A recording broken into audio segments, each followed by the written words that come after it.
Next. Fabian Suarez writes, love the show as always. I've been reading a lot about Ghostbusters fans being upset about the new Ghostbusters reboot. From my understanding, it is not the female casting that upsets fans. It is the fact that they will not acknowledge the previous two films or its founding fathers. Why do studios do things that will not appeal to the core fan base? Why doesn't a beloved franchise like Ghostbusters get the same love and continuation like the new Star Wars saga? How would Star Wars fans feel if they announced that they were going to reboot Star Wars or recast one of the main actors with a different cast? Would love to hear your thoughts. Well, I think, number one, it should be mentioned here that I believe they've already confirmed that Dan Aykroyd will make at least a cameo in the new one. Now, whether he'll be playing, he wasn't Venkman. Who was his character? Stance. Okay. There you go. Thank you. Whether he'll be playing his actual character from the original Ghostbusters and they acknowledge the previous existence of Ghostbusters, or whether it's just a random cameo, we don't know yet. But here's what it comes down to. Us in the fan community, and I'm including myself in this, trust me, I am as guilty as this of anybody, okay? What we often feel as fans of anything, whether it's fans of Dragon Ball Z or fans of Star Wars or fans of Ghostbusters, what we tend to then start to believe and feel is that, like, this microphone is us. This now empty water bottle is the world, and we see the world like this. The world revolves around us, and everything that ever happens should be done in service to us because we are the core fans, right? And like I said, I'm mocking myself here as much as anybody because I've done this. I am so guilty of this, right? So the ultimately thing is, why do studios do things that they know might tick off the core fans? Because the core fans don't matter. I mean, ultimately, now, should it matter? That's a different argument altogether, okay? That's a totally different discussion that we can totally engage in another time, right?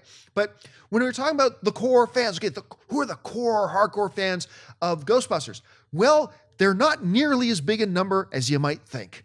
And if they were nearly as big a number as you might think, then the studio, being the greedy SOBs that they are, and like in the words of Richard Greco, greed is good, greed works, then that's what the studios would do.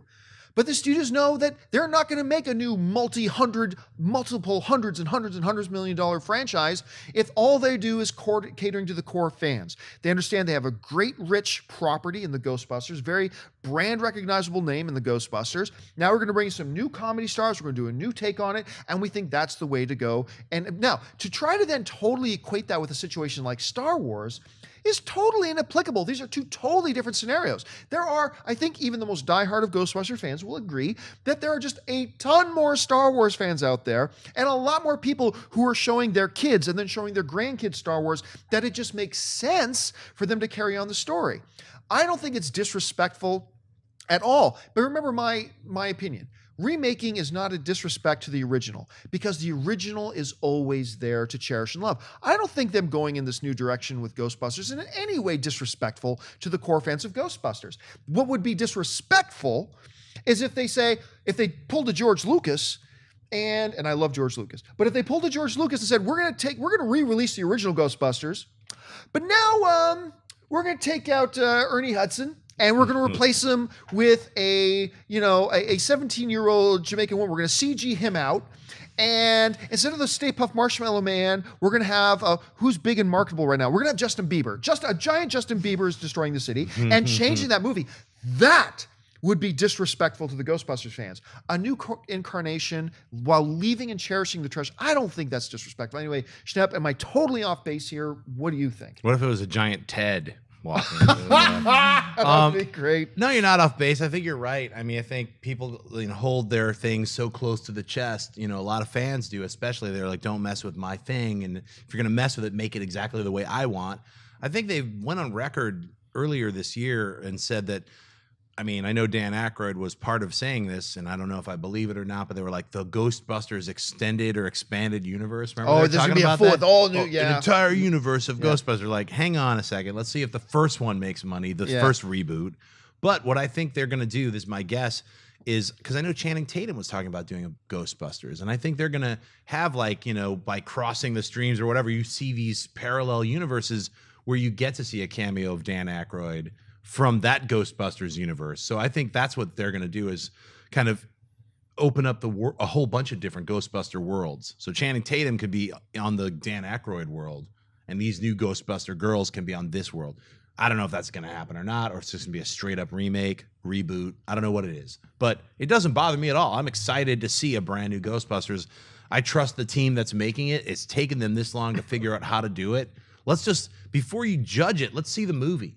Like, you have the person who wrote this is kind of like, you know, advanced sweating about something. Like, what? Relax. You don't know what the film's about yet. Have you read the screenplay? Like, you're just advanced worrying about stuff. Stop worrying about it. Let the movie get made, then go see it, and then we'll talk about it. I think it doesn't even matter, you know, really. And I think it's cool to have an opinion. Like right now, if your opinion is that it would have been cool if they just continued on with Ghostbusters, Sure. That's cool. And Yeah. say, hey, I'm concerned that they're not doing that. That's cool too. Like, hey, look, I don't like the look of the new Apocalypse. I'm still looking forward to the movie, and maybe it'll turn out that look is perfect. But this sort of thing reminds me a lot of like, how great were the Lord of the Rings films, right? Awesome, right? Yeah. But there were a lot of core fans that were like, there's no Tom Bombadil, therefore this is not my Lord of the Rings. It's like, you know, just watch the movie, enjoy it for what it is. Let's see if they give us, look, you say, how would Star Wars fans? I'm on record. Nothing is more important to me in my life than Star Wars, all right? And I'm on record. I'm fine with the reboot. I'm totally fine with the reboot because I'll still have my original treasured thing. So let's just take a deep breath. Let's not worry about, you know, the studios aren't catering to us as the core fans. Okay, well, maybe they'll give us something better. The Avengers films, none of them follow the source material to the letter. Right, none of them do. And they've given us amazing material. So I think we just need to step back, voice the things we're concerned about, be worried about this, that, or they have an opinion, and then say, but we're willing to put all that on the shelf and see how the movie turns out. And then we go from there. Yeah.